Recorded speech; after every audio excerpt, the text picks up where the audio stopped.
WrestleMania came and went, and it looks like we had ourselves a good old-fashioned headbanger. Tonight's episode is going to be all that. The good, the bad, and the downright ugly of WrestleMania weekend. Well, I don't think there was anything ugly about it, but okay. Let's try it out. We mark out Mark Calloway during the Hall of Fame. We tell you if NXT's pay-per-view made us stand and deliver. And finally, we do our final deep dive into WrestleMania 38 and review Night 1 and 2, plus that extra special Monday Night Raw After Mania. It's the extra special Saucy Show.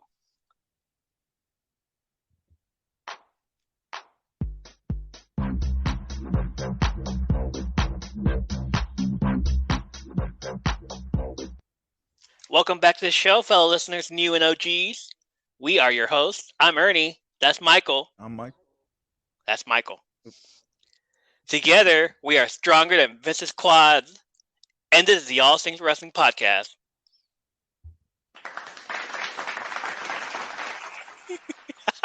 I'm not going to lie, this is going to be the massive show full of WrestleMania weekend stuff.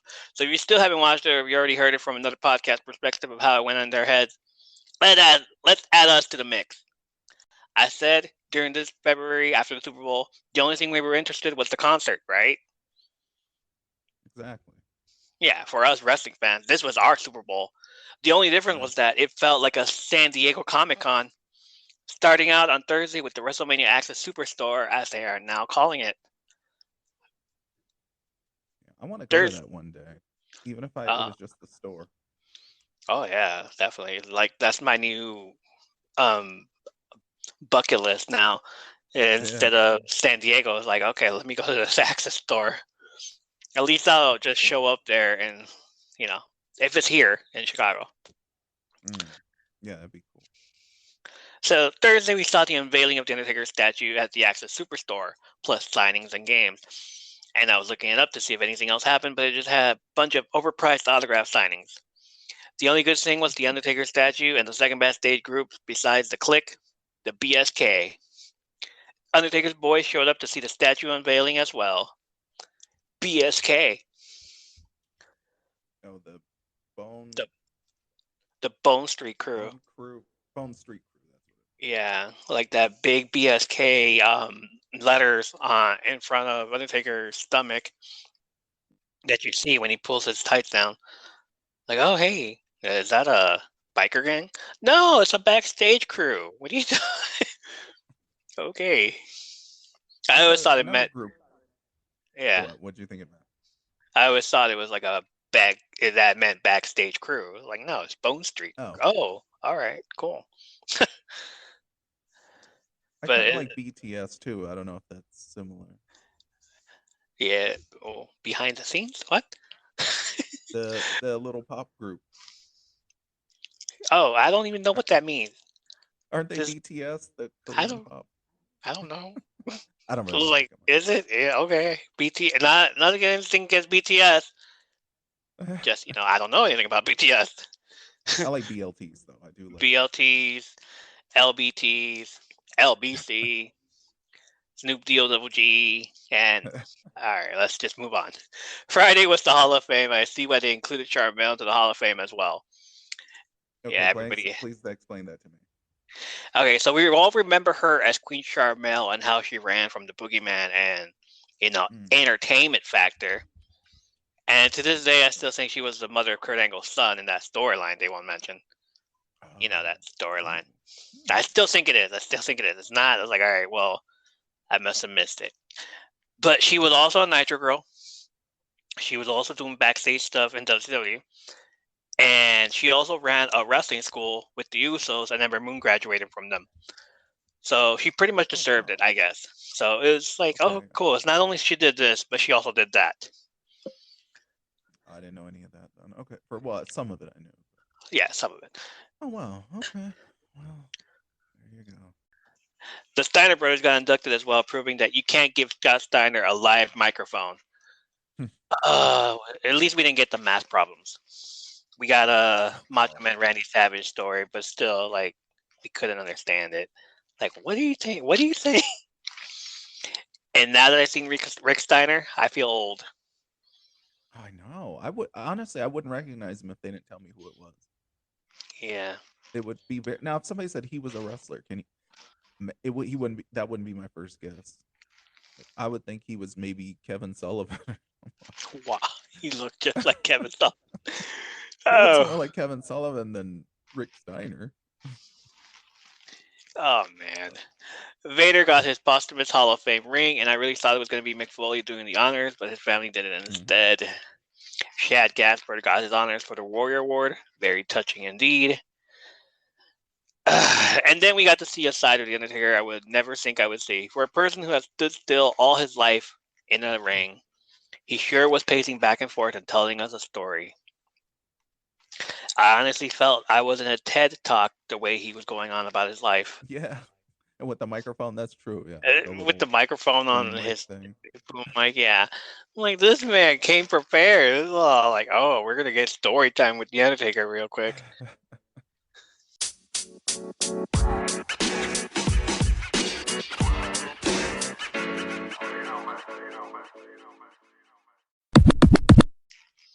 Saturday woke up to Stand Deliver pre-show. It was a reunion match, and they couldn't fit in the show.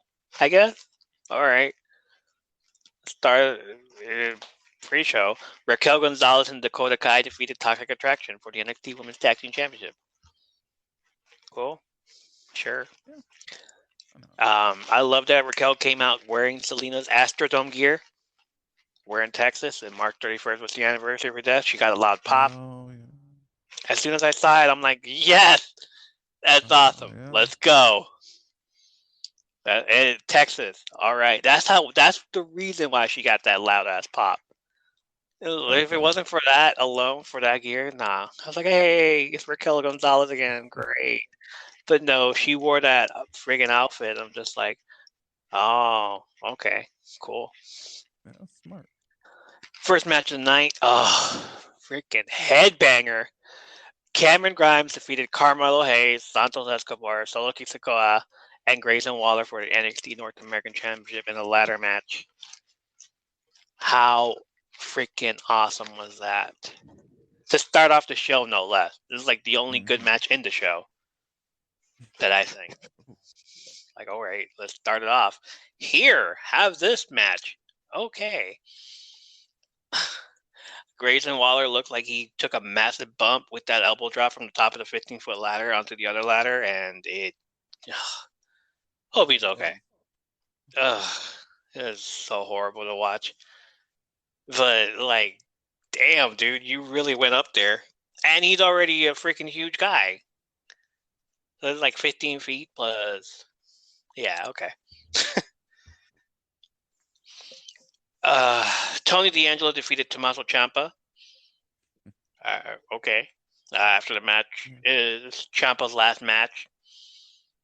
He came in doing the what? The water spit, Triple H's water spit. And then he posed like Shawn Michaels. Like, okay, so you're just gonna shout out to your mentors. Cool. What was it? Remember on the SmackDown game where you could like steal people's taunts and finishers? Yeah.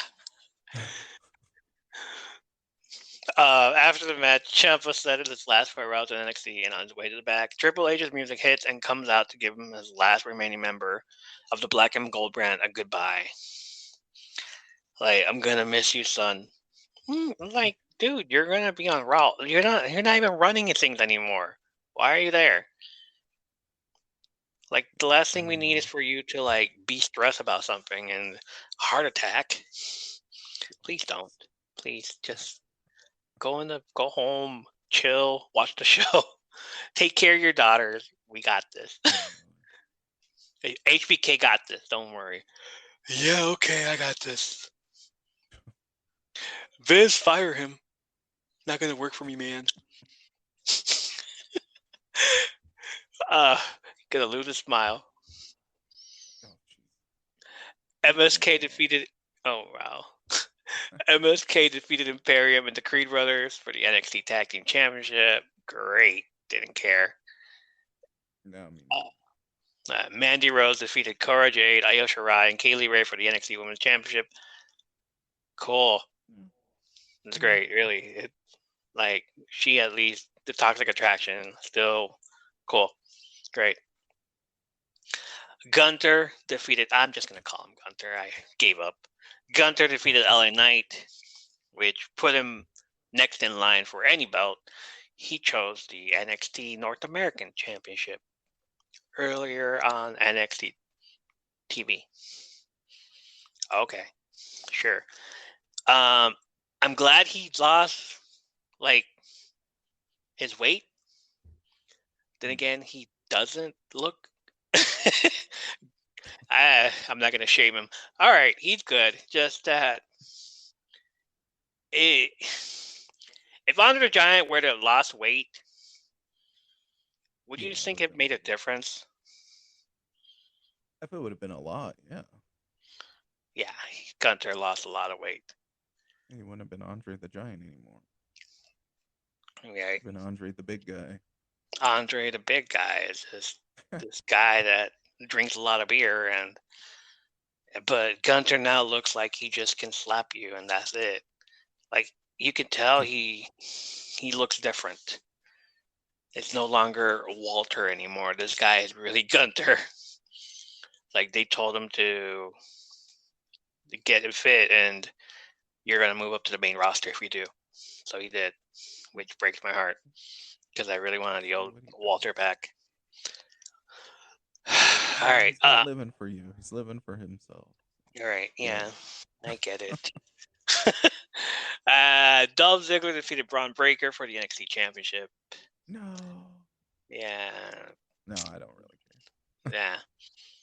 And then for no reason at all, he wins it back on Raw. What? Why not? Okay. And that's off. That was for Stand and Deliver. Great. Yeah, that was all I could stand. Deliver it away from me. They couldn't deliver. They only delivered one match. And yeah, impressive match. That's it. We're not even gonna rate this show. It's just like an NXT. With Vince running it, I guess. WrestleMania is gonna be better. All their main pay-per-view shows are gonna be so much better than NXT. With Triple H running it, damn well all the matches would have been like 10 out of 10 stellar matches, and would have overshadowed the main shows. But now it's just like, okay, we know you're running things. You only have one match good enough for us. We'll take it. It's all good.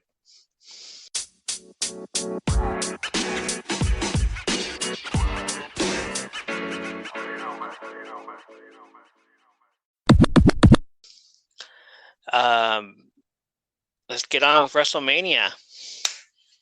All right, WrestleMania Night 1. We have 2 nights of the spectacle. What was it? Stupendous again. We're never saying that word after tonight. That word is retired from the dictionary, from anywhere for that matter. Yeah, we're done. Don't ever want to hear that word again. Stupendous. WrestleMania this year was really fun. There were a few matches that I walked out of the room for them or did a little bathroom break, but it still happened. Night 1 and Night 2 were held at the AT&T Stadium in the Dallas suburb of Arlington, Texas. A lot of celebrities who will probably be inducted into the Celebrity Ring Hall of Fame in the years to come were in attendance. Night 1, we saw Brantley Gilbert start off the show with America Be the Beautiful and Jesse James Decker on Night 2. As stated earlier, I was in the bathroom for that one, but I have the sound up, and it was an experience, man. I know you had a lot to say to that. I had never heard of her before, and I thought Jesse James Decker was a guy, but so I didn't know anything about her except I had seen the name on Yahoo before. Neither did I. And so when I heard her sing, I thought it was okay. Wait, you still use Yahoo? Why does everybody say that? I'm just asking. Wait, do you still use Yahoo? Everybody I say, oh yeah, I saw it on Yahoo, and they're like, well, there's your problem. You saw it on Yahoo. Oh, all All right. right. We I use Yahoo because unlike Google, it will have those things like, 1 through 8 stories that you can click on. You don't have to search for something. So you see like updates of stuff. Whereas Google, you have to know what you're looking for before you go. hmm. Okay. Okay. Not bad. Not bad. Um, if anybody uses, if anybody still uses Bing, let us know. I have a friend that still has a Hotmail, so I'm not that bad. All right. We okay. First match of the night. The Usos defeated Rick Boogs and Nakamura for the WWE Tag Team Championship. Match only lasted 6:55 because Rick Rude decided, I'm just gonna train upper body and not legs. Yeah. Ouch, that looked like it hurt. Oh, I think they sold it pretty well. Oh my. Yeah. What was it? What the? I didn't even look it up. When This is like he tore something. It's like, okay, he's out for 6 months. it That's wasn't a fine. work. Oh, it wasn't a work. After the match, they I saw they escorted him. carried him, but They escorted him out. They carried him out of the friggin' ring, the arena, man. and then they had an update, and just like, I don't really care. But all right, you're just gonna come out later on in crutches and play the guitar for Nakamura. So it's not like we lost you. We lost some big person or anything. Just Rick Rude. After the 6 months are over and he's healed up, good luck in your future endeavors, buddy. Calling it right now. Oh, wow. Yeah, we no longer need you. It's budget cuts. Sorry. People power. Yeah, they'll probably get rid of it. You can People. always go do open mic. People power. It's really up to the big man. Sorry. People power. All right. Drew McIntyre defeated Happy Corbin in 8 minutes and 35 seconds. I didn't even watch SmackDown, but hearing that Madcap Moss won the Enter the Giant Battle Royal. Oh yeah, I know. Like there was nobody else to give that win to other than this guy. Right. All right. Great. Why do I do this to myself? I sat there and watched this match. Okay, cool. I hope as it could have been. Sorry. I hope this was the last time I ever get to see these guys wrestle each other or the sport in action. It's just too cheesy. What's kind of cool though, the when he did the use the sword at the end. The sword to destroy the ring.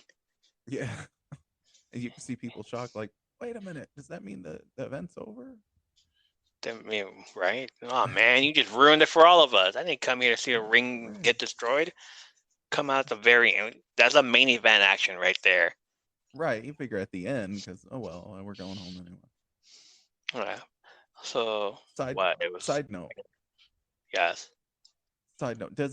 So if you take Rick Steiner and Scott Steiner, if they wanted to have like a redo of Rick Steiner and Scott Steiner, would you say that they could take Braun Breaker and Madcap Moss and make them into the new Steiner brothers? What Madcap with his suspenders and no shirt? Oh God. He kind of looks like a young Scott Steiner, like in between before he became, when he was sort of normal and then became crazy, like in between. Hey. Braun Breaker already looks like both of them. It's like I don't even. Well, obviously, yeah.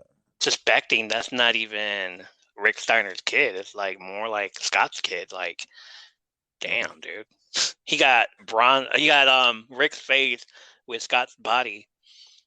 Oh yeah, he's definitely built more like Scott Steiner. Pretty much is like if ever we wanted one person out of that team, it'd be Braun Breaker. Like Braun Steiner, all right. But yeah, I would definitely see Madcap in there.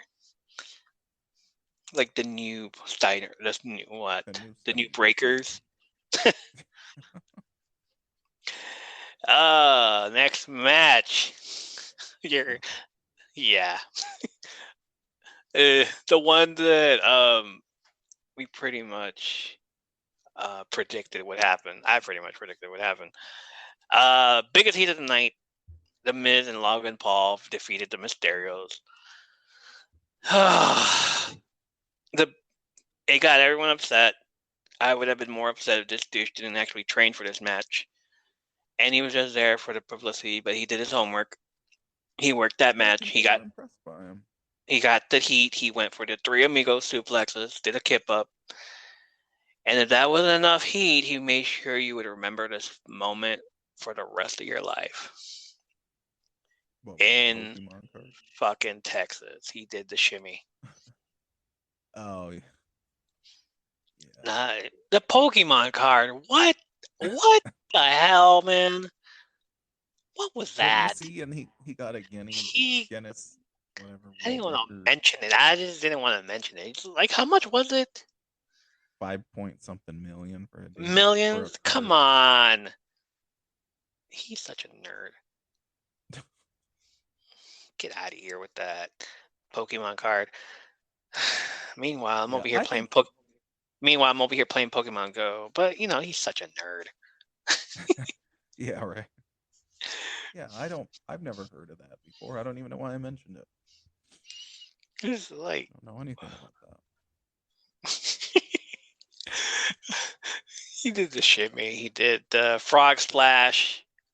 Man, that's why he got all the heat, though. He got a lot of heat. I could have got heat for that. Definitely. In Texas, of course. Right. Yeah. I mean, just like you said, the other one, she dressed up like Selena. I could have got a pop for that. If I dressed up like Selena, never mind. You get what I'm saying, though. Yeah. I guess the best part of it is not only did Miz get the pin and the win, which I was hoping would happen because there would have been a riot if Logan did it. I'm pretty sure there was a if Logan gets the pin, we'll riot sign out there. Sign, yeah. I think I would have turned it off after that. But Miz turned on Logan Paul, and damn it, I wish it was the last of it. I really wish it was the last part of it, because then you see Logan Paul get on. It's like, oh crap, this guy's gonna come after him now. We're gonna see more of Logan Paul. He's gonna get in the ring and start training and think he's yeah. Also during the pre-show, Jake Paul was on the booth saying that he was going to go get in the ring. So as soon as he said that, I just knew Miz and Paul were going over. Like, this man is gonna ruin it for all of us. Yeah, these two douchebags. The less they're involved with WWE, leave me with something that doesn't have these people in it. Right. Leave me with something. I tell you what, which one of... Oh, no, they already did. I was going to say, which one is going to make a CD? But they already did. Never mind. Hey, next match. Bianca Belair defeated Becky Lynch for the Raw Women's Championship. Match lasted 19 minutes and 10 seconds. Damn, this was so good. Yeah, I was going to say, I actually liked it. Probably one of my favorite matches. Definitely good. Days before the event, Becky made a video of her getting her hair done because Bianca cut it, and we all saw it. In unison, the internet wrestling community did a Justin Bieber and said, immediately no. Immediately no. Immediately no. I'm telling you right now, I seen what I needed to see. No. That's not what the kids want to see. And with good reason. They all went to work on this weekend's memes. And the memes were freaking awesome. First one up was the similarity between her and Paramore lead singer Hayley Williams. Oh, nice. I actually know who that is, too. It was a bunch of Becky Lynch new face with the words crush on there. And the Paramore logo and all that stuff. But my favorite meme was when they added a multi-pass on her for the Fifth Element movie meme. Oh, multi-pass. That's funny. I think the hairstyle overshadowed this match, and it made me root for Belair even more. Oh, really? Like, how do you cheer for someone with a Karen hairstyle? No, remember in the video, though, she said she had to cut it up because she didn't want to look like a Karen. Now she does. Too late. She did it. She overdid. I don't know, man. It's like, if Belair loses, it would be embarrassing to lose to someone with that hair. Oh. Well, let me tell you something I was confused by. Because like I said, I don't have regular cable, so I kind of have to catch up on stuff. When she took off the glasses and she had that makeup, I thought people were gonna be shocked. Like I thought those were supposed to be black eyes. With that remember the makeup under her glasses? The eye, like all that pink. I guess it was eyeshadow they call it. Right. I Yeah. was like, Okay. oh, that's she actually did that on purpose. That's kind of bad. Oh my god. I could be on Raw a few days later with that hair celebrating your win. If you did win. If she did win. I wish she would have won though. I wasn't happy did it. with. I was fine with it. What was sucked about this match? Everything was fine about it up until the botched Molly go round. Becky tried doing, which gave Belair a lovely little shiner. Well, part of the job. Part of the job. Showed up on Raw with that lovely little shiner. Also, like, yeah, you're a queen now. That's what you get. You want it hurts to be at the top. So there. It won't be the first and won't be the last. You'll get more. But I thought it was actually a good technical match, though. I think a lot of back and forth and a lot of unexpected. Yeah. Like I thought they did a lot. I was more impressed with this match than the other one. Wow. Your girl. Yeah. Sorry to say. Oh, that one. I thought you were talking about your guy, Logan Paul. Oh my god. That too. Your friend, your the guy whose poster's on your wall. Sure. Okay. Go. Next match. Who do you think it was going to be? Seth Rollins. It's going to be facing Shane. Shane. Yeah. I thought it was going to be Bray Wyatt. Oh, really? Oh. Yeah. Like, seriously, the most overhyped return in all of wrestling. And I get it that in Dallas, and he got the Heroes Welcome pop, including 2 nights later on Raw, which we will talk about later. But it's Dallas. They made it seem like this got a better reaction than the Hardys returning on WrestleMania. Yeah, no, wow. It didn't. It's Dallas. Hey, he's from Texas. They're like, all right, we'll cheer for him louder. Yay! No, come on. I wasn't impressed with. I've never really liked Cody Rhodes. I'll be honest. So it didn't do anything for me. It was kind of cool that he paid homage to his father, but it looked kind of when he did the. I don't know what he calls it, but you know when he's used to like shuffle his hands or whatever before he did the elbow. Yeah. Did it look like he kind of did that fast? Because I thought either something's wrong with my brain, or he did that like super fast. Yeah, he botched that bionic elbow. Okay. Yeah, he rolled his hands. I was like, what just happened? Did I just skip a few frames of reality? Wow. Rewatch it. It was like so Rewatch fast.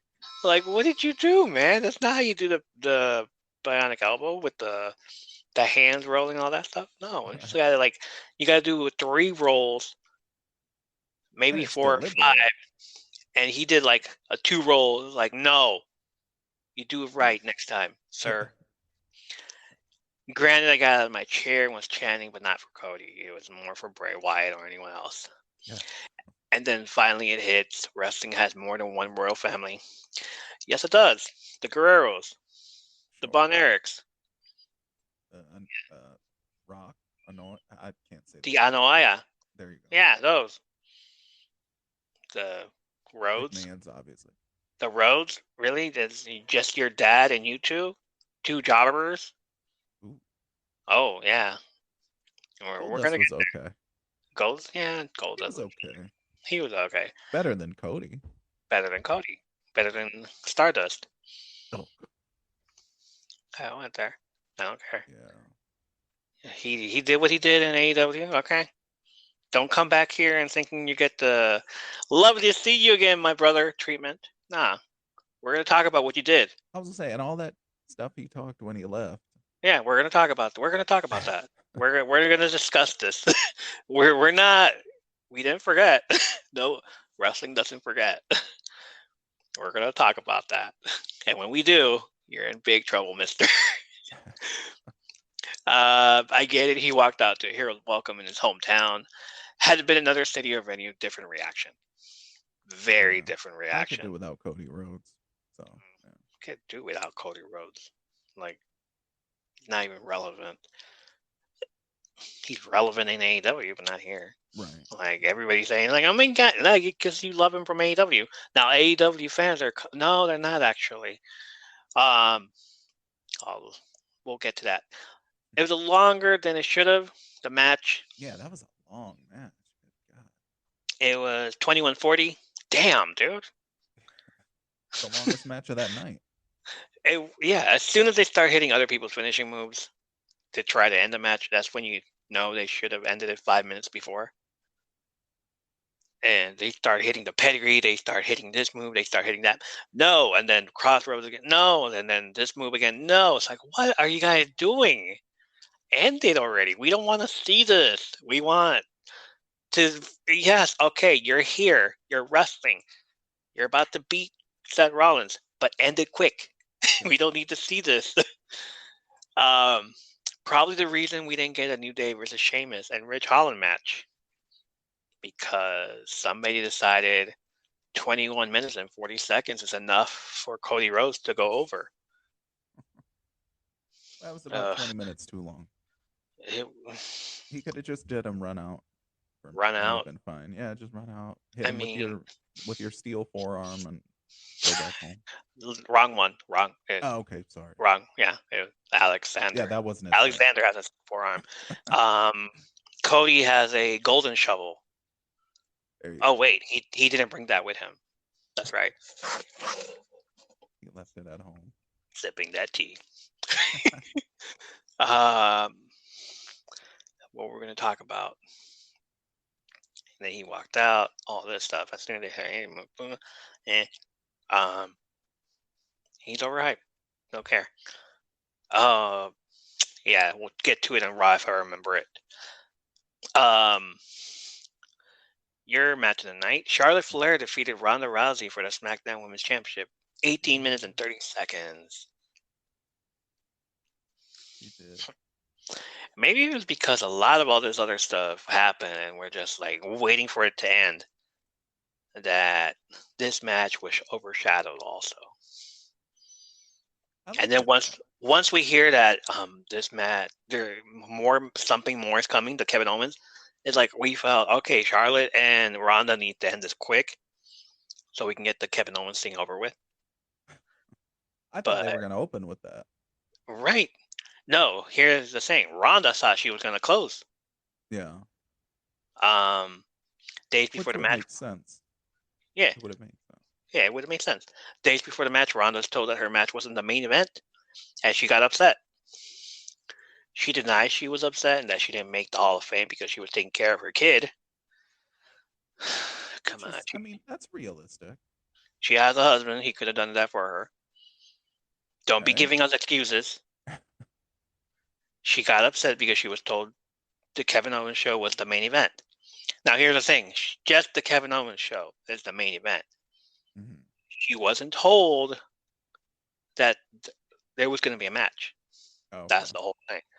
But she had told her friends and family that she was the main event. So everyone was mainly watching for her. And she got upset when they told her that. So now she had to tell her friends and family, like, no, never mind. Big deal out of it. I get that. She made a big deal out of it, too. Like, damn. And I really thought the Kevin Owens Stone Cold thing was going to be like a Kevin Owens show. Kick to the gut, stunner, it's over with. That's what I thought, too. Drink a beer, whatever. And I was thinking, like, why aren't they showing the New Day versus Sheamus Ridge Holland match? And, like, it's just going to be, what? The ending is going to be 45 minutes? Why? Like, all right. So, if WWE had told her ahead of time, Kevin Owens is the main event with Stone Cold in a match, because it will be his last match, would she still be upset? Or would she have shown disrespect? Nah. Why is this match before the main event an actual one that looked better? Why wasn't Bianca Belair and Becky Lynch in the middle? Yeah.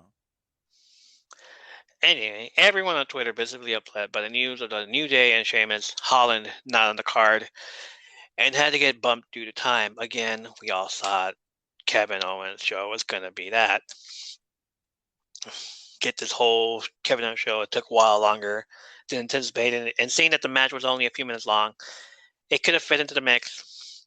But instead, we get the Kevin Owens show and him telling Austin he didn't invite him on the show to interview him. He got him on the show to fight him. Steve Austin's fight professional match was in Arlington, Texas, so it would only be fitting that 20 years after he retired, he would end his career and do his last professional match in Arlington as well. The match only lasted for 13:55, no holds barred. Which is a good amount. I mean, for a guy who hasn't wrestled in 20 years. All right. Yeah. Pretty. Yeah. I would say 13. But, damn it. Well, about what? 2003, right? Wasn't it? Yeah, around there. Like 19 years. Fine, 19 years. 20. I said 20, whatever. It's almost 20 years. 2019, same thing. What they could have done was they could have took 18 minutes off of the Cody Rhodes match. Then everybody could have been pretty. Yeah. Everybody's blaming on somebody else, but it should have been blamed on Cody Rhodes, of course. Oh yeah, here's what I was gonna say. Speaking of which, as soon as Cody Rhodes goes out there, everybody on Twitter starts burning their Cody Rhodes merchandise. Like it's an NFL thing. Like, how dare you? Like somebody kneeled for the flag or something. They made videos of Cody Rhodes' shirt being burned, and I'm just like, why would you do that? Why? It's not. Does it really that important for you guys? He left Cleveland or something. Right. Like, oh yeah. So they do that, and I'm like, you could have sent that to Ukraine. Oh jeez. Yeah, that's true. Yeah, they would have worn it. They don't care. They don't care. They don't know who Cody Rhodes is. Like, sure, could have done that. They didn't want it. But they probably didn't want it. Just like us. Don't want it. All right, so Stone Cold defeated Kevin Owens. No holds barred. 13:55. I kept saying how every stomp he did, he was going to feel that in the morning, and I'm pretty sure the man isn't though sore by now, seeing as he worked 2 nights in a row. The first night when he started doing the mud hole stomp very slowly. Yeah. I know what he felt in the morning was taking that suplex on the concrete. Oh. I couldn't believe that. Man walked out on stage. He saw how long the freaking entrance was. He decided to take his ATV. And my legs are, can't do it. Sorry. Gonna take my ATV down there. That would have been the match if he would have walked it. That's it. Go and get inside the ring. Blah. As soon as he started doing this mud hole stomp very slowly, I just knew he needed to pack it up. In the words of one Toby Keith, he ain't as good as he once was, but he sure is as good once as he ever was. It was a fun match, though. It was fun seeing him doing all the familiar things, throwing the strikes, doing the stomp in the mud hole, driving the ATV, of course, drinking 50 beers. Yeah. And did you notice that if they release it, I'll get some. Did you notice like it was his own beer? His own, yeah. It was his own beer. But how many beers were there? Because those things get coming out and out and out. Like, how many beers are in that cooler, man? Well, they're his. I guess he owns the company, so he can have as many as he wants. Kevin Owens hits the stunner on Austin, and he kicks out, obviously. Austin then hits the stunner on Owens, and of course, the oversaw, which has become a tradition. I love that tradition. Nobody sells it like The Rock, though. Nobody sells it like The Rock. My favorite one has got to be Scott Hall. Oh. Just flop. Up in the air. After the match, of course, we get the beers. Exactly how many beers does the beer guy have in his cooler? A lot. Yeah, that's how many he had. A lot. That's actually a numerical. A whole shit ton, son. Including a stunner on Byron Saxton, who's taken a stunner in this situation before, but he still doesn't get it. I think that was the best part of the night. Best part of the night, Byron Saxton taking another stunner. I wish it would have been Michael Cole. Oh, of course. This is for that one match against Jerry Lawler. Yeah. 5 years ago. 10 years ago? Undefeated. 10 years ago. Hey, that was night 1. We're going to take a little break for night 2. And then we're going to come back and talk to you about night 2.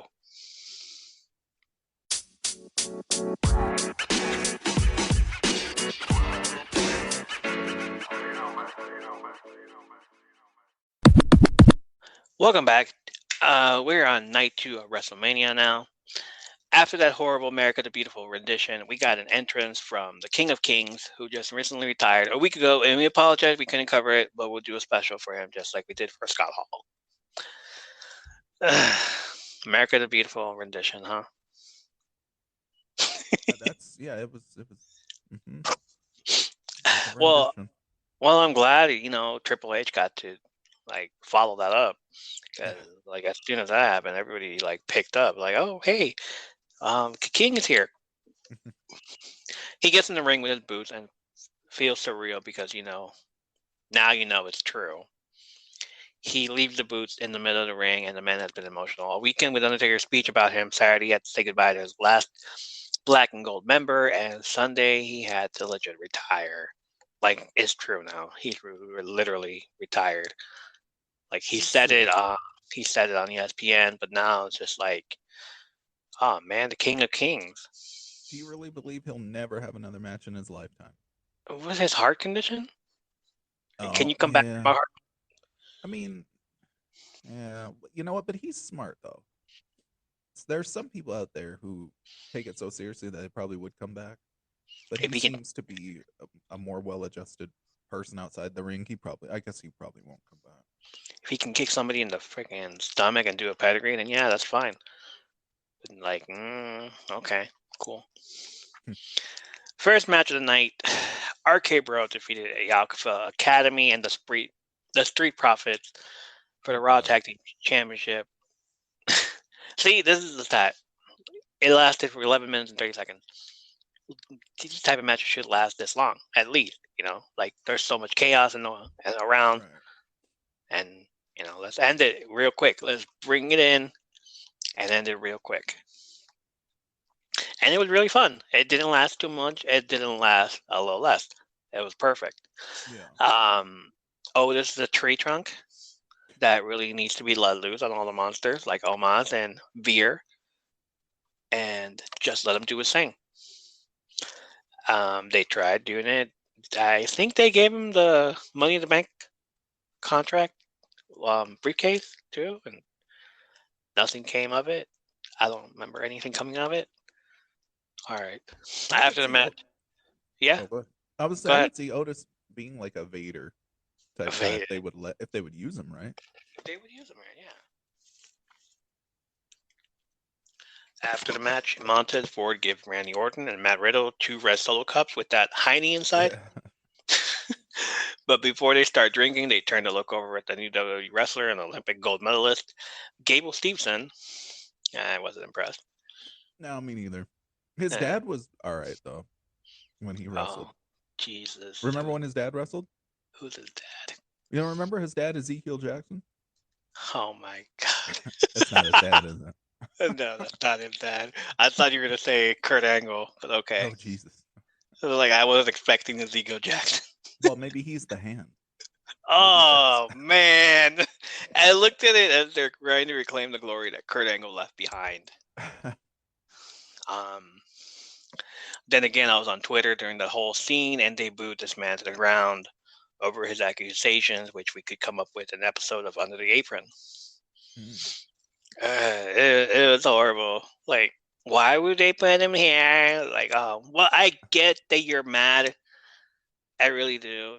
And then once he picked up that red Solo cup, I just kept saying, it's not a good idea to give that man a cup right now. Not a good idea. Nope. Keep him away from the liquor. And Twitter blew up on him. And for good reason. Yes, for good reason. Yeah, I don't think that added anything. It didn't add. I mean, it was awkward actually. it was really awkward. Like I feel like he even was like, what am I supposed to be doing in here?" Something. I don't know. We'll Let's get to the next match real quick. Like, don't want to give that man any publicity on this show. I meant radio show, whatever.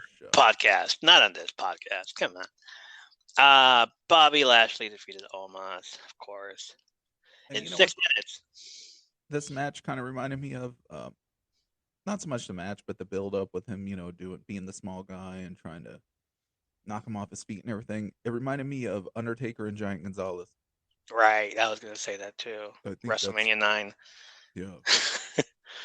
Goes back and forth, can't knock him down, then all of a sudden he gets him down. Oh my God, he knocked him down.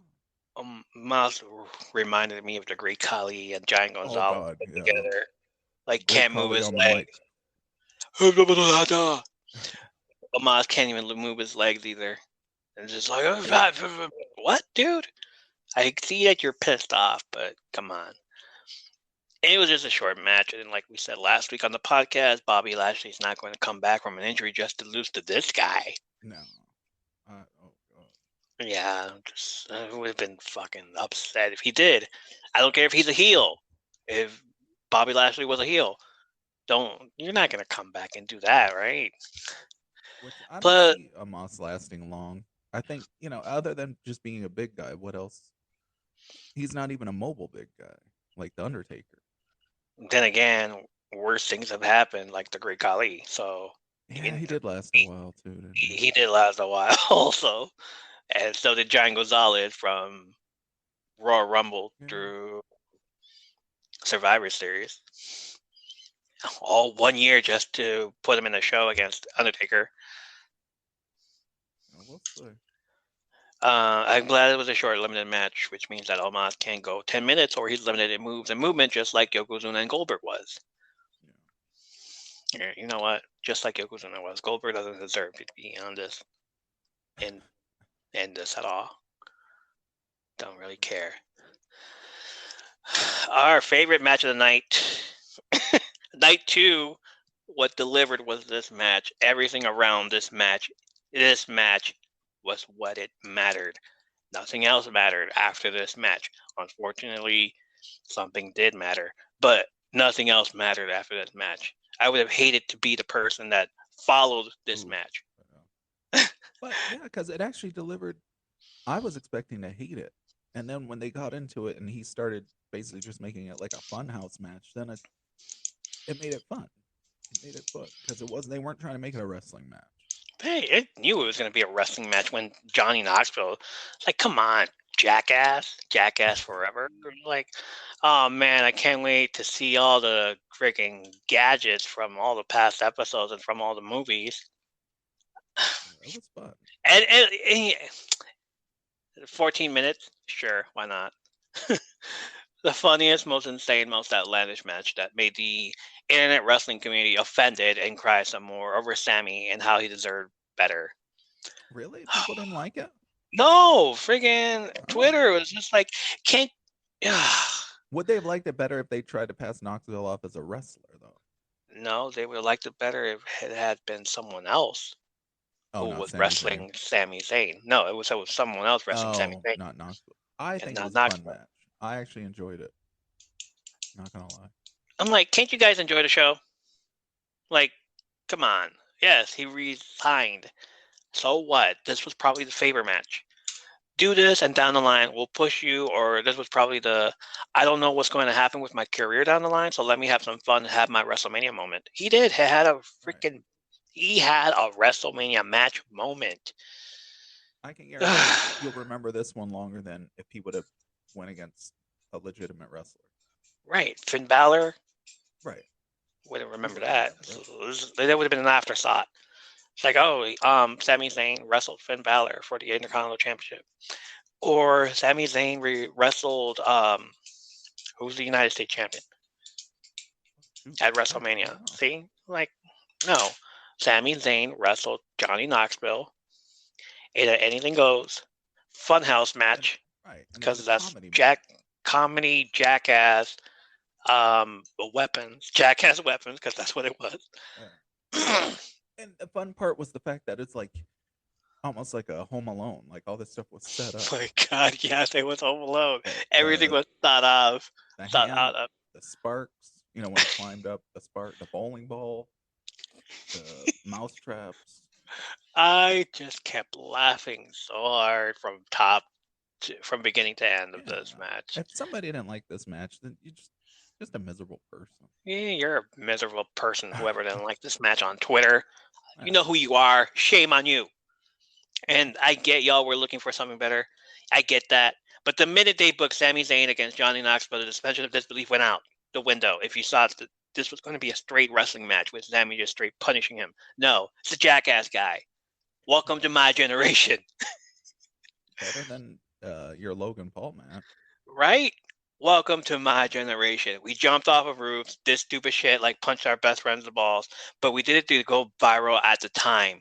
Oh, I'm sorry. We did it not to go viral at the time. We did it for the fun and because we were bored and we had a lot of friends. If social media was around when Jackass was created, we wouldn't hear the end of it from the Karens and the Jareds. But it was might not be alive though. Right? Some of us are not even alive. Wow. Not saying names, but it was fun times. We had fun. And watching this match hit my memory core. Yeah. So maybe the match wasn't for your Generation Z kids, but more for the Generation X. I'm sorry. Not Generation X. The D-Generation X. There you go. So suck on that. They call us millennials, though, depending on what website you look at. D-Generation X. Okay. Shame on you for believing that you would get your El Generico when all you got since NXT debut was a comedic jobber version of it. What was that quote Adrian Neville said to him on NXT? Always close to the big time, but never gets the job done. You want old Generico back? Watch his old matches and stop watching Sami Zayn, because you're not getting him. Jeez. Live with it. Cry about it. Don't even listen to their show anymore. Be jealous. Be jealous. That was okay. Yeah. Talk about the mousetrap. That was I remember, and you heard him say, Sami Zayn was like, "Did you do this? Did you do this, Johnny?" It was like he pulls it out, but he gets hit with it. It's like, oh shit! I know. So he takes the whole thing out, and the whole thing is just like, all right, the mousetrap is done. They're done. They're already getting messed up with the ring apron. Wow. But he pulls it out anyways and sets it up. And I'm thinking, man, had they not gone off, it would have been a great spot. Like mousetraps, just like it's all snapping. You hear them all click, click. Oh wow, it would have been a great spot. And it would have been great if Johnny Knoxville had taken that spot, but not Sami. Sami took it, and it's like, oh yeah, see, all right, cool. Yeah. And Wee Man coming out onto the ring, you called it.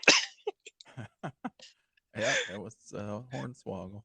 The Hornswoggle move. Wee Man comes. I was like waiting for Hornswoggle to really come out. I was like, nope. Wee Man comes out. He does a body slam to Sami Zayn, and the memes of him doing that with Andre, with Hulk Hogan doing it to Andre. Somebody said, "I'm gonna tell my kids it was an Andre versus Hulk Hogan match." And I'm just like, this is so wrong. It's the same energy though. It happened. A bunch of other guys I didn't know who they were. Of course, we all know. Dancing guy. I forgot what his name was. Party Boy Chris Pontius. There you go. Yeah. He comes out and immediately I'm like, Party Boy. It's like, who the hell is that? I was like, oh hell no. Is he gonna do his thing? Is he gonna do his? Yeah, he did his thing. He takes off his clothes. Like, come on. All I remember is Wee Man, Party Boy, and a bunch of other people that I don't remember, or new people, I guess, to say. What, the people in the audience are you talking about? Probably. Like manager, they said, or whatever. I don't know. Okay, so yeah, the manager. And then he goes outside the ring. He gets on the top rope. the firework or whatever, the pyro on it. And I'm looking at his hand. He's comes out with something, and I'm just like, "What's he do?" Oh shit, that's freaking awesome! The bowling ball to the nuts. I'm like, those are shenanigans, sir. Those are shenanigans. I mean. That's it's so fun, and like one led to the other because he hit him with the pyro, fell off. It's perfect. He was either gonna take the Bronco Buster or the bowling ball. The perfect heist. Oh, after that, it just felt like a mousetrap game where you just like, okay, we're doing the whole thing. All right, what's next? The boot to the nuts. Oh my god! Like, oh man, yeah, it's like watching Home Alone. Right. And then we go to the outside, and it's the best thing ever. The hand. Or in this case, Mark Henry child. Which, remember, they did I forgot which WrestleMania it was, but they did it backstage, remember? They did it backstage with Mae Young hand in hand with her son. It's like, it's okay, come on, son. It's like, okay, mommy. I'm like, you guys are freaking horrible. But I love it. I love that. Of course, Mark Henry responds to it, and it's the best thing ever. It was like, yeah, his response to them saying, like, your son is in action. It's like, yeah, I love doing stuff like this. He said he creates generational talent. He creates generational talent. It's so hilarious. I love that. He got in it. Like, he's never going to live it down, but hey, I love it that he's in on a joke. But that's what, and this match will be something like that where you forget a lot of stuff that they've done, but you'll never forget the hand. And this will be one of those matches. Like, I'm sure when they do a compilation in some years, some a funny WWE's funniest moments or something. This will funniest. This is Sami Zayn's Hall of Fame thing right there, or Johnny Knoxville's, whichever. One of them's gonna get. We're gonna see that footage on one of those Hall of Fames. Induct each other. Yeah, maybe they'll induct each other. Like, this guy helped me out when I needed it. I'm like, all right, cool, dude. Ending of the match was the big mousetrap. I thought that was a little over the top, but it had to be. He started out with, it was Schrodinger's cat. Like, you saw a little mousetrap. It's like, okay, what's gonna happen at the end if that's not the end of this match? Oh, the big mousetrap. I see. Great. It had to be included. And then I gave an excuse for why he pinned him. Well, he couldn't get up. It was a mousetrap. And just like, I think, didn't I mention it before? I said he should do like Mankind did. And put him on a forklift. So the forklift. It happened. It really did happen. It's like, oh, wow, great. I'd hate to be the one to follow this match. Yeah. And something did happen. Which I didn't care for the next match. I figured you wouldn't.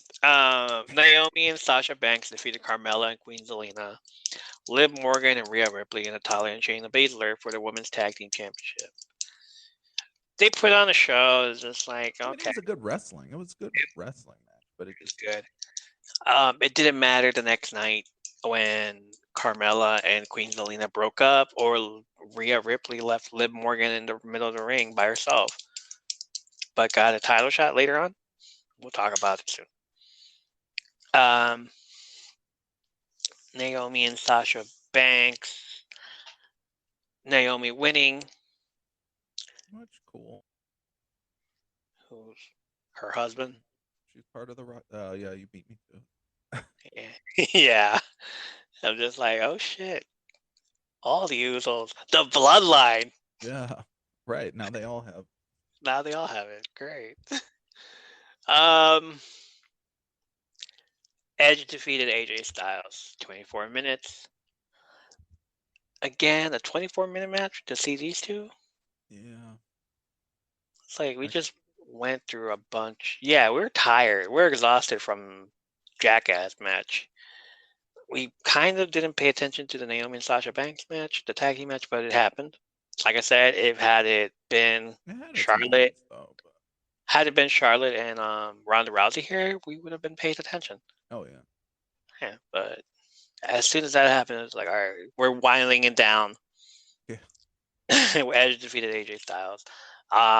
We see Damian Priest come out, not saying a word, just staring at AJ Styles, and AJ Styles gets distracted, and Edge wins the match. After that, Damian Priest bows down to Edge, and like, oh shit, it looks like a good new tag team. And the way Edge is, the new Brood, the way Edge is doing his new thing now, it's like, all right, cool, let's see how this goes. Yeah, we'll see. Maybe it'll become something. Sheamus and Ridge Holland defeated the New Day in a minute and 40 seconds. Guys really couldn't put this on the night one. Wow. I mean, I wonder why. Why so short? Because they probably couldn't fit it here, so they said, all right, just do something real quick, and then that's it. A few offense. I mean, it was also the fact that the New Day was wearing Big E's gear. Yeah. At the same time, it looked kind of funny on Xavier and Kofi, because like then they still lost though. They still lost, but still, it's like shit. And then Pete Dunne trying to get in. I'm sorry, Butch trying to get in there and fight them. It's like, all right, I see you're trying to have your little WrestleMania moment also, but nah, man, it's too late. This match sucks. This match sucks, and it's here in the middle of it all. It doesn't even matter anymore. I guess that's why it was short. Pat McAfee defeated Austin Theory in 9 minutes 40 seconds. Now, again, I hadn't watched in a while, so give me your opinion on my opinion. Okay. Austin Theory. Who wore the gimmick? We'll say Austin Theory's gimmick. Who wore it better, Austin Theory or Tyler Breeze? With the phone. I see. All right. See, with Tyler Breeze, there was a reason for that gimmick. He was a model. It was more believable. But more believable because he was a model. He's all like coming out and Prince Pretty. Right. Like, I don't really care about myself, and I want to take selfies and look at myself in the mirror and stuff. Austin Theory. Tyler Breeze. Yeah, I like Tyler Breeze too. Austin Theory doing it for the clout, right? Putting it on social media and just like, hey, look at who I just beat, ha! And then at what's it called? Was it the Elimination Chamber when he's taking fucking selfies with everybody in their cages? Like, hey, yeah, and everybody's posing. But he's doing that here too. It really didn't matter at all. Pat McAfee just defeated Austin Theory. Great. Didn't really care at all. No. Well, and then the weird thing is, so I get, and I guess this is the part where we suspend the disbelief, because him and Vince were friends on the show. He got him the match, and then it's like, okay, now I want to fight you, and say, oh, right. He likes him in real life, but he's supposed to be with the Austin Theory guy. Okay. He did it that. It was awkward, like weird. It was. He came out with Vince. Austin Theory could come out with Vince. Yeah. During the SmackDown episodes, Pat McAfee was chasing Austin Theory backstage. Mm-hmm. He would end up in Vince's office. We kicked in his door. Kicked in his door, and Vince was like, "What do you want? Before I fire you?" Right? All that shit. And then Pat's like, "Nah, just like, your boy is just trying to hide from me. That's all." I mean, too bad you have a WrestleMania match. He's gonna puke. He's gonna puke. Yeah, that's not it. I was shocked. I was shocked to see Vince actually do something. I was kind of worried though. Oh, everybody was worried. Actually worried. 76-year-old man back in the ring. Like, what? Reminded me so much. Don't know what. It's O'Bannon or O'Doyle. O'Doyle rules. The old O'Doyles. Remember them? Mm-mm. From Billy Madison. Oh. I'll show you. I'll show you. I was like, oh no. Oh man. And then when Steve Austin came out. Hold on, no, not yet, Oh, not okay. yet. Oh, okay. So Vince does this thing like, "You dumb son of a bitch! I'll show you how it's done." He gets in there and he does this thing and he beats Pat McAfee. I don't know how. Yeah. Like, whatever. But after the match, Austin Theory gets in there also, and they play Austin Theory's music. But Vince does that thing where he's scared. It's like, what's gonna happen? What? Yeah, I know. And then immediately I'm like, oh shit! I don't think that was a work. That wasn't a work. Austin's music was supposed to hit. Yeah, they hit the wrong. So They I hit the think he was wrong. legitimately scared. Like, wait a minute, what's going on? But and that's when I knew Steve Austin coming out. Wrong And Austin. when Vince is getting scared, it's like, what? Huh? And then he's like, oh, it's just your music. Ha ha ha. Brush it off, Vince. Brush it off. Yeah. And then they celebrate, and then you see the freaking glass break, and that's when Vince's like, no, like, yeah, dude, get out of the ring now. Like, nope, get into the ring. Austin hits the stunner on Austin Theory. And then he hits the stunner on Vince. Well, it looked it looked legitimately scary. Because remember, he kicks him and he like falls. And first thing I think is like, oh, this man freaking quad gave out again. Yeah, or that, and then so he pushes him against the rope, pulls him, and then it looked like I thought maybe his legs snap back or something. Because as soon as he touches his chin, he just collapses. He collapsed the freaking weirdest way ever. He doesn't move for a while, and I'm just like, don't fucking kill I Vince thought, like, right here. Oh my God, yeah. Don't kill him right now. It's like, Vince, that's it, man. I seen that those two that came out when Vince was out there against Pat McAfee. I'm like on Twitter saying like, whose grandfather is this? Somebody come get your grandfather. When both of them are in the ring doing the whole thing, celebrating with the beer, I'm just like, all right, come get your grandfathers. Get these two men out of here. Both of them. He does the stunner and he goes out. Everybody's fucking crying. Oh my God, that's the worst stunner in history. Like, no. Stone Cold and Vince are in the ring again one last time. I don't care if that was the worst stunner in history. This was the best thing ever. Nobody cares about the worst stunner in history because there's always the best stunner in history. He was never good at taking them though. No, it was like the seizure stunners. That's fine. Like, it was like, come on, really? The first stunner he ever took was a seizure stunner. Yeah. The second stunner is just him overselling. After a while, he does stunners on Vince and it's all like, oh shit, okay, we get it. Vince was like, hey, Devon, teach me how to sell a move. So that's where the seizure came from. That's where the seizure came from.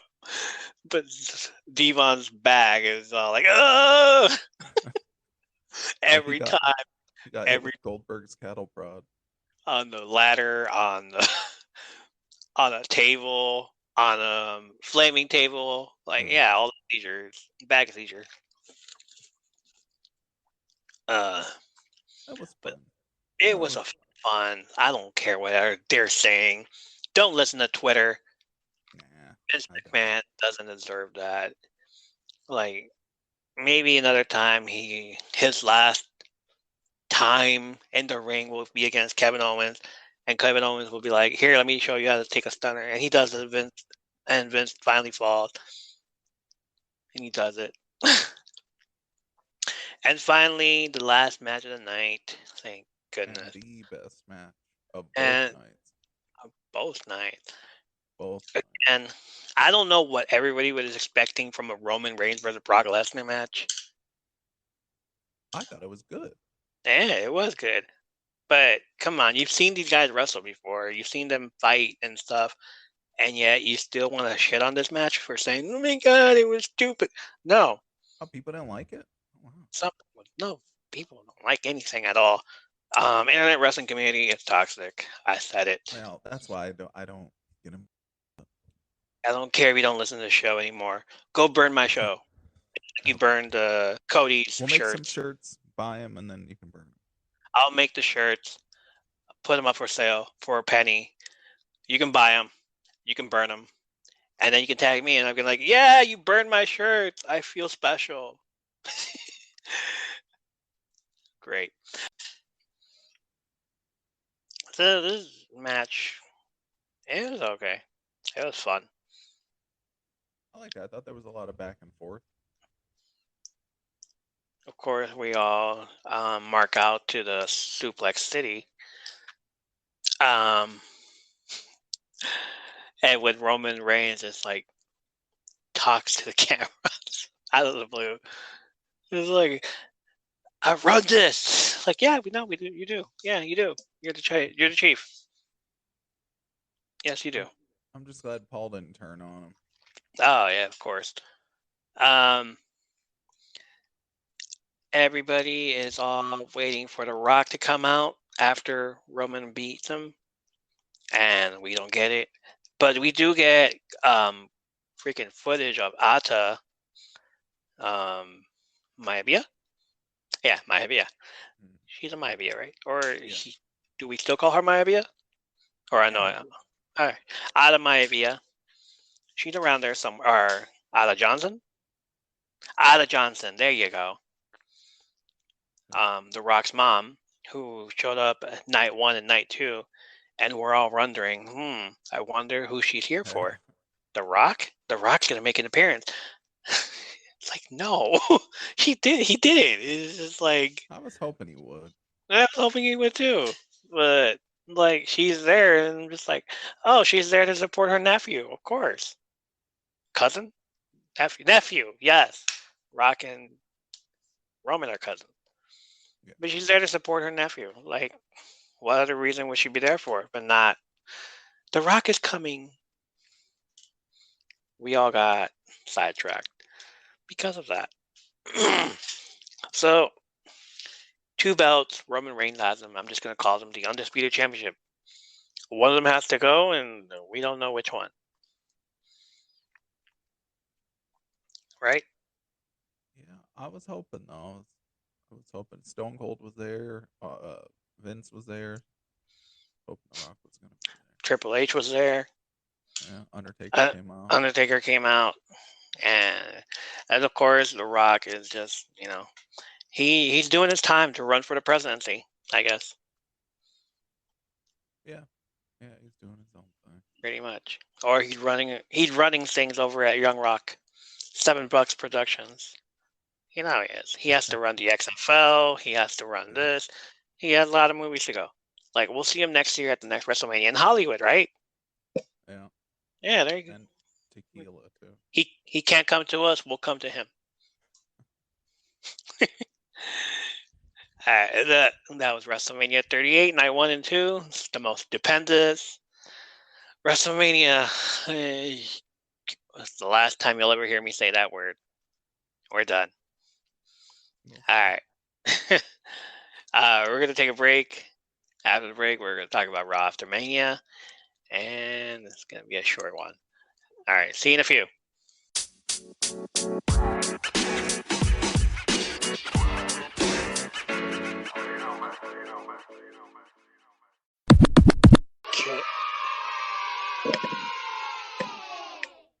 Hey, welcome back, everybody. It's Raw After Mania. Ready for that? Yeah, let's do it. Let's go. Show opens up with the hero of Texas. Fuck him. He don't care. Spare me your I came back for my dad speech. Basically, he heard through the grapevine Triple H was retiring due to health issues, so he figured right now would be a good time to come back and not get buried, right? Is that just me thinking this, or? I could see that. I could see that too. I mean, the way he said Triple H's name with the shadiest roll of the eyes. Yeah. I'm fine with him saying Hulk Hogan's name and the crowd booing. I'm fine with that. Not many people like Hogan. Like, it's fine. But I tell you that what you're not going to do on your first day back, and that is besmirch the name of the King of Kings. After he made a point to smash a sledgehammer on a throne on an AEW pay-per-view, and then rolled his eyes at Triple H's name with that tone. Comes back, but Triple H basically owns the place now. So Shun the non-believer. Shun. It was so... I did it for my dad. Well, you shouldn't have left then. If you did it for your dad didn't want you to leave.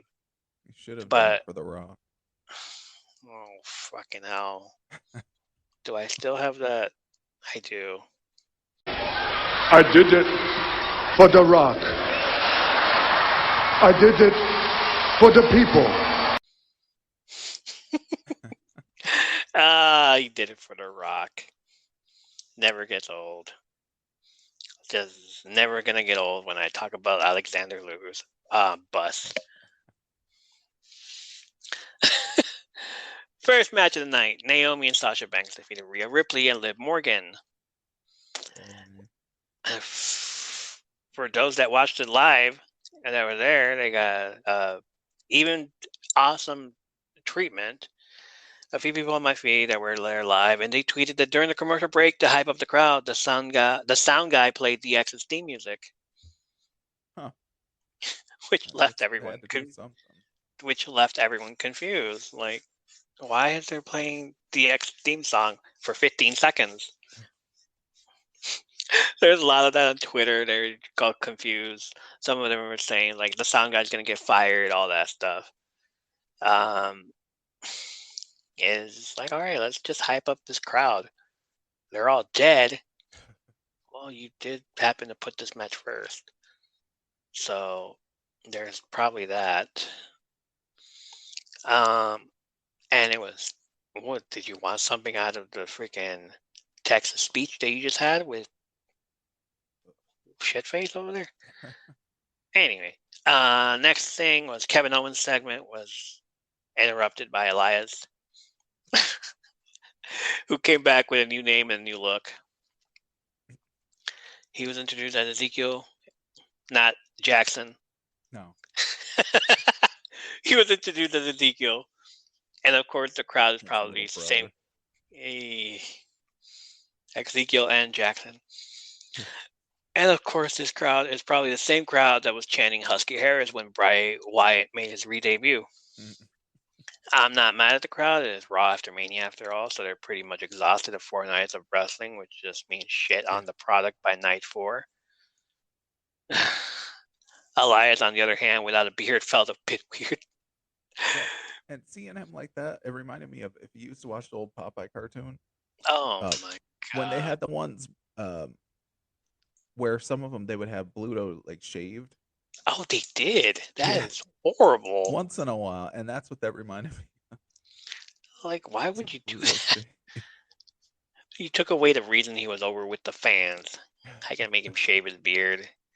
It reminded me of Abyss back in TNA when he did the whole I'm Joseph Park, I'm his brother. Help me look for him. Hopefully they didn't do that here and have freaking Ezekiel say, of course I'm his younger brother, and help me look for Elias. Like, come on. We've already seen that. It's Claire Redfield. Right. We're not doing that here. We know that. We know that.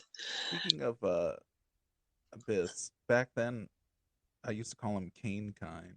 Because he was big and tall like Kane, but he had the mask and he was supposed to be crazy like Mankind. Mankind, yeah, Kane Kind. It was pretty much what it was. Can't believe Hogan gave him his Hall of Fame ring. That guy. Next thing was Dominic Mysterio getting buried again by Miz. Did this need to happen at all? Why? 2 nights in a row? Right. Are they building what? I mean, that should have been the end of whatever they were building right there at WrestleMania. Yeah. Like the second time, it's just like a short match. It doesn't really help anyway. But I guess it was just like, all right, let's just put these two, end it quick, and Veer Mahan, get out there. Like, all right, future WWE champion Veer Mahan goes out there. Another monster heel to push. He went out to destroy Dominic because Miz had just got on out of the ring. Like, nope, I'm out of here. No, Rey Mysterio and Dominic are still there. Like, dude, jump out, quick. and then he stomps on Dominic first, and Ray's all like, "How dare you?" Well, you didn't leave quick, so that's on you. He went I'd out. rather see Jinder Mahal back. Who did that? See, yeah, there you go. Who did this get piss off? Somebody in the back. Bianca Belair came out with a nice looking shiner, which was caused by Becky Lynch. Molly go around the move, just talked about it, boot to the face, knocked her out a bit. Hopefully Becky or Bayley don't come back in a few months and beat her for the belt in 24 seconds again. Great. Braun Breaker defeated Dolph Ziggler for the NXT Championship. What was the reason for that match at Stand and Deliver? What was the point? Yeah. Maybe they figured everybody thought he was gonna win, so like, oh, they tricked us. Oh well, but he gets it anyway in a couple days. That's horrible. Horrible. Horrible. Horrible way to end that match and that show. MVP came out to introduce Bobby Lashley, who came out to a lot of pop and fist bumps on fans. So automatically at WrestleMania, he turns face. And this night just solidifies it. He gets on the mic and says how he did it by himself. Oh. Okay. That wasn't a good thing. He did it by himself. Which I knew then was going to happen. Almost comes out and says it was a fluke and shouldn't count and wants a rematch. Which immediately MVP betrays Bobby Lashley. Great. Paul Heyman's took a page out of Paul Heyman's book. It's a betrayal. I knew MVP was coming back to wrestle anyways. He was on the Freddie Prinze Jr. podcast and told him he was training again and couldn't wait to get back in the ring. So him using that cane to help him walk, and then he does a kick to Lashley's face. So we're definitely getting an MVP return soon. MVP versus Bobby Lashley. If not, I'm guessing they're going to have a program with Omos versus Bobby Lashley, and Bobby's getting pummeled by both MVP and Omos.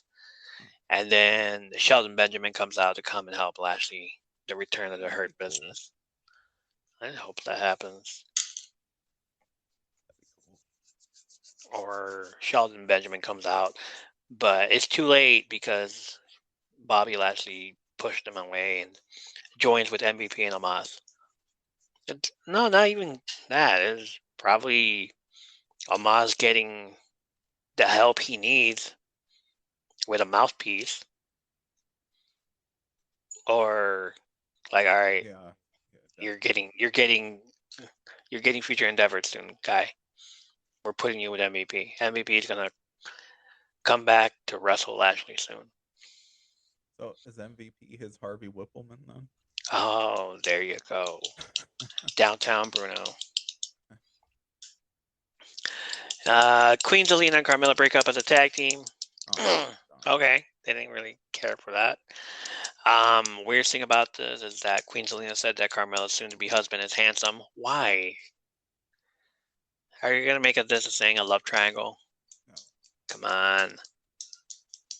This is horrible. I don't know if they're worse as singles competitors or tag competitors. Hey. Well, the only reason why they're worse as single competitors is because that means we'll have to see each one of them in their own match. Yeah, which means 2 matches we could skip whatever night that is. Or we could skip their whole match against each other. Well, that for sure. The entire night before the commercial break, we keep hearing that the Undisputed Champion is going to be on Raw for his celebration speech. I couldn't wait to acknowledge my tribal chief. Austin Theory and the Usos defeated Finn Balor and RK Bro. Really fun match. Again, the Usos sound like they're being treated as faces, and then they team up with Austin Theory. It's like, all right, so you guys are going to be faces on SmackDown, basically. Yeah. After that, Edge came out to talk about beating AJ Styles, introduced his disciples as the punishment for the guilty. Damian Priest, which I also saw online, his old ring name was Punishment Martinez, which pretty much says like, oh, hey, inside joke, punishment for the guilty. During both Edge and Damien's speech, we just hear the crowd again try to just hijack the show, as they had before on the night after WrestleMania, calling themselves losers, you suck, you can't wrestle, all that shit. But really, it's just them being dicks. So maybe wait until you go to a different city to debut or introduce major stories next time. Well, and if they bring back Christian, who's gonna be Gangrel? Edge? Edge, they're not going to bring back. Christian's not coming back. Never. Rumors about Tommaso Ciampa joining the group. Oh, I could see that. And Rhea Ripley as well. I can see Rhea Ripley. Yeah. Ciampa looks like he's a leader. Not like, I'm going to be a lackey, just like Damian Priest is a lackey. But Ciampa looks like he could be the one to fight off Edge. During this time, let's get to Twitter. During this time, WWE tweeted, named this group, and of course, AEW fans had fun with it. Brody King from AEW of the House of Black tweeted, when you order House of Black on Wish.com. But the only thing is, House of Black is already a knockoff, cheap, generic, made in China product. So can't get much worse. Of who? Of a good tag team. Of who? Of anybody. Of just a wrestling tag team. Of who? Name a specific one, sir. No one's okay. Specifically, the Brood. The Brood. There you go. There it is. He the Ministry, gets all of them. I mean, the Ministry, the Brood, Kevin Sullivan's. Right. We've done it before, so I don't know what is this. Like, the House of Black is different. We're creative. Okay. Yeah, you're spitting mist. The Great Muta. The Great Muta spit mist. Hell, even what was his name? Tajiri, but the Great Muta did it first. Yeah, I'm just saying. Sure. For sure. You have a Brody King. Who the hell is Brody King? Just because you guys are just like, we're indie guys. We're indie guys. So he says that he gets a lot of hate after that. And Brody King followed up with, guys, it was just a joke. Relax. You should have answered, man. You should have just let it go. Just don't reply back with, guys, it was just a joke. If you're in something as creative as sports entertainment, and the best you could come up with is Brody King, you probably shouldn't say too much about anybody else. That sounds like a name I probably used that back in the original SmackDown video game days. When said, "Oh, I want to make 30 characters of my own." Okay, just make my character, and then let's just make a bunch of junk characters. Oh, Brody King, Tough Dude Jackson. There you go. And then we get the tweets from everybody hating on the friggin' that. It's like the second tweet. Well, my first House Black is all drag queens. Also, no jokes ever on Twitter. Ever.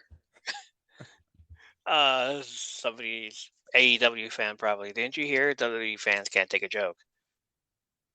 I think somebody should have said, "Oh, hey," to respond to Brody King. "Hey, maybe you should try wrestling and see how hard it is." And, oh, wait, actually, that guy is a wrestler. Oh, okay, never mind. Never heard of him. He's the best kept secret.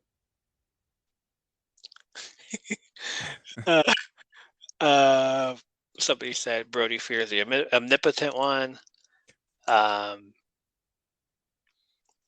Can't be joking like that after this weekend. So sports entertainment fans are on their high horses due to the recent debut of that Fifth Factor. Opinions, jokes, and criticism will not be tolerated, apparently. Tough crowd. He should have known better than that. I think that's one of those guys that doesn't realize their place in the pecking order.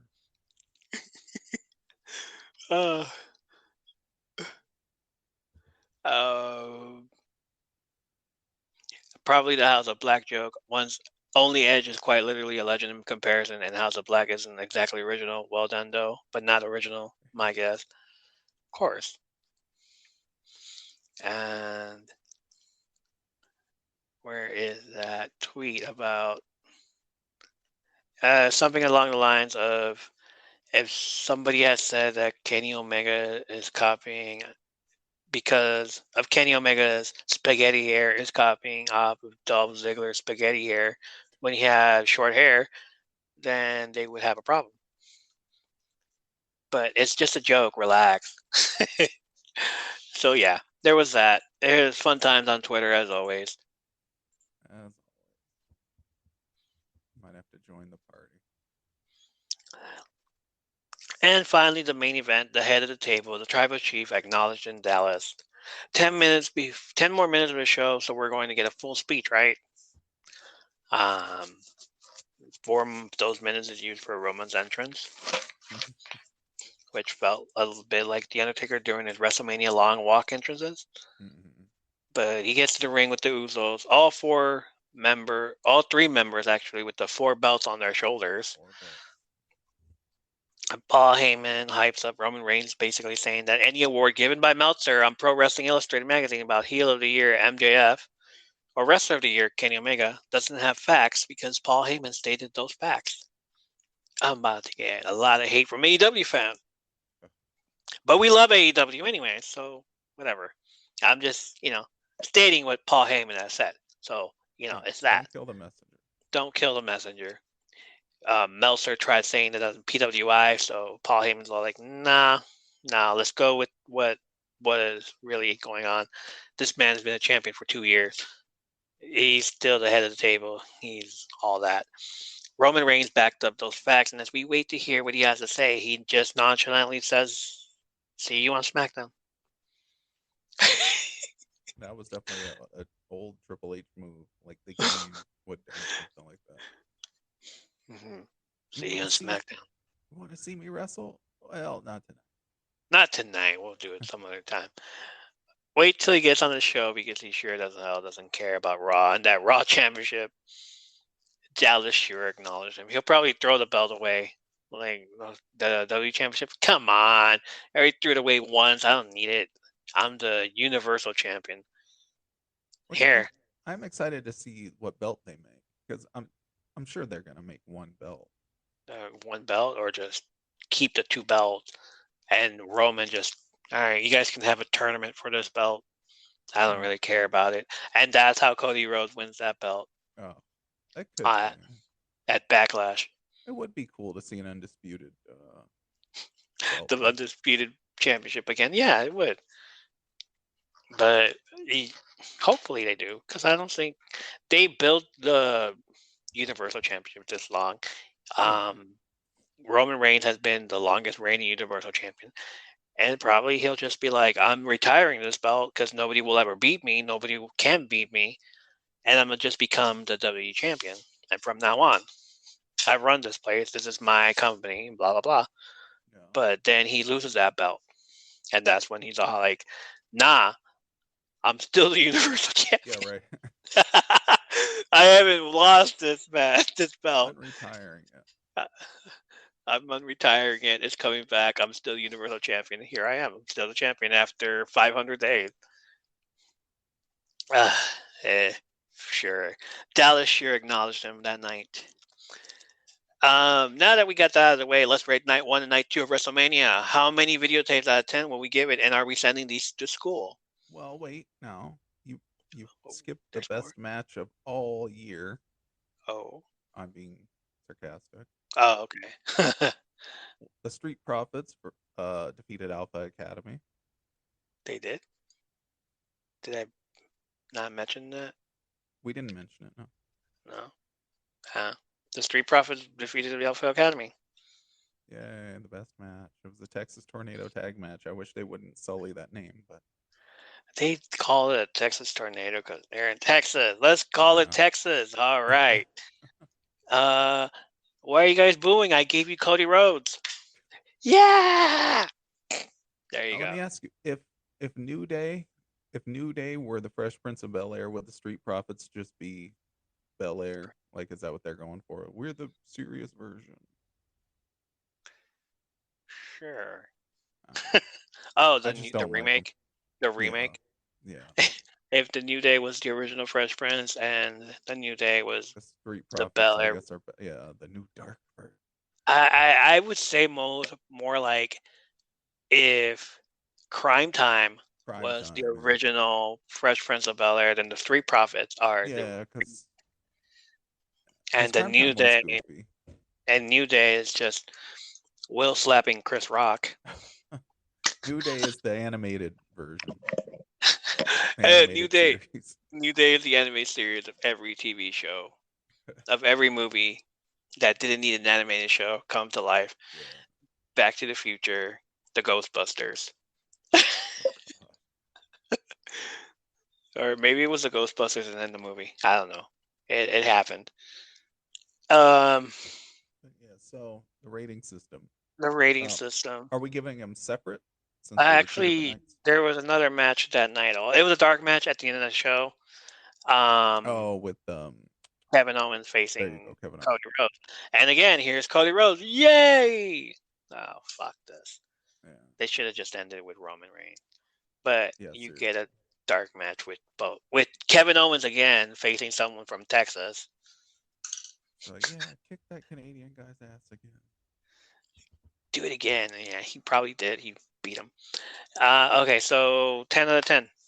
Or are we doing both or night one? Night one. Let's do separately. Night one. What would you give it for night one? What was night one? Night one.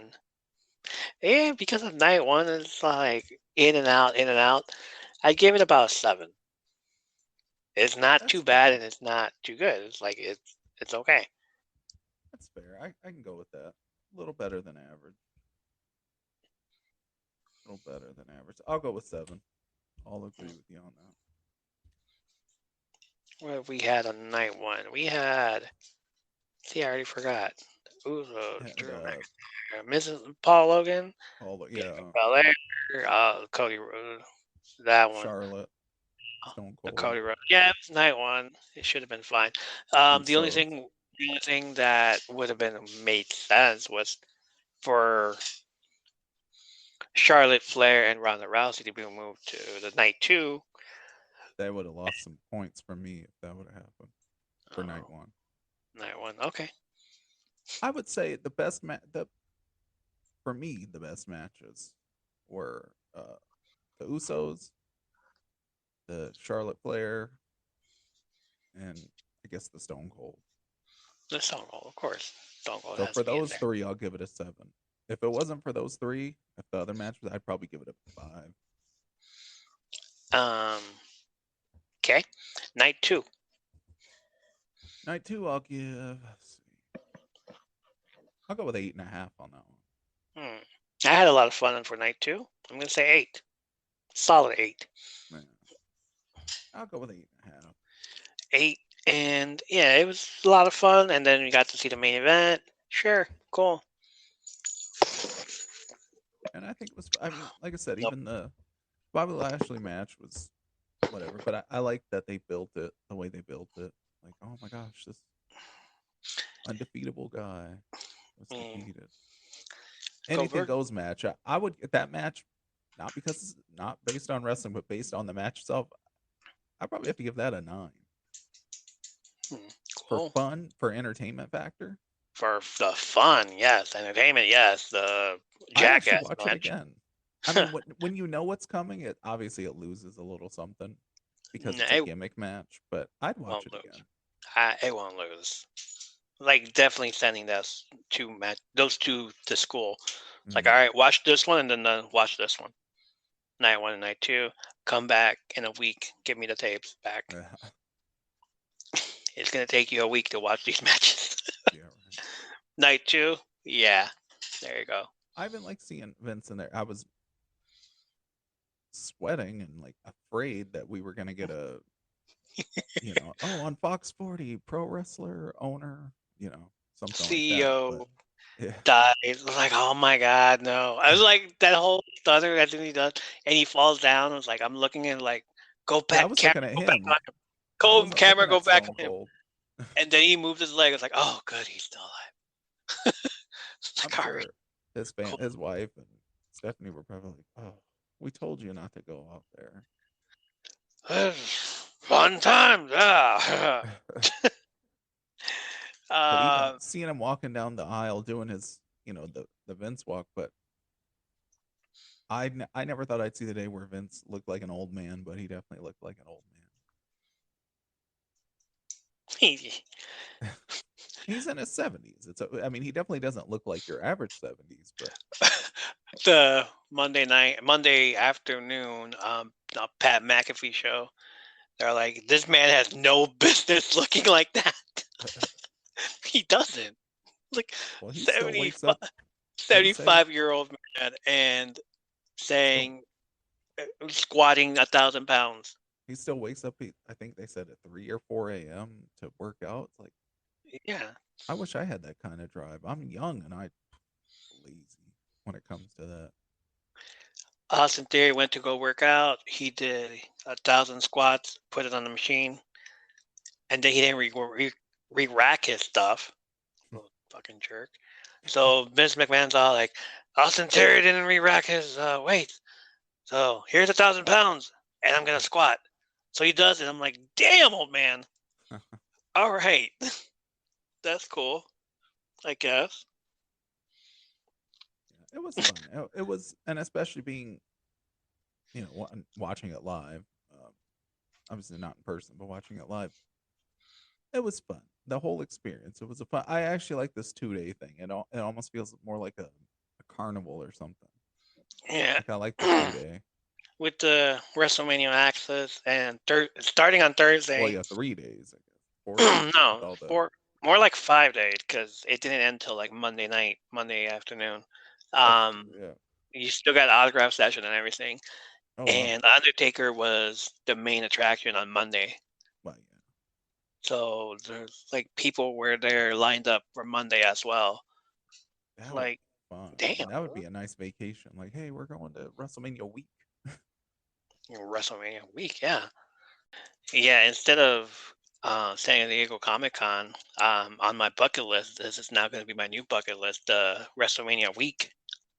If it ever comes down to Chicago again, I don't think we have a good enough stadium, but okay. Well, you can make a couple-hour drive in either direction. I think we should make a plan. If it ever gets anywhere up there, I'll come towards your way. I think we should plan. Obviously, not next year. They're going to be in our home state. Home state of Hollywood or California. But I'm sure everybody in our home state is going to be like, yeah, we'll get there. And telling them now, right now, whoever in California, because I know y'all are going to be listening to this show, Roderick, Jeff, if you guys end up going next year to WrestleMania, you're invited on the show. You're invited on the show anyways, but you're invited on the show to tell us everything that just happened.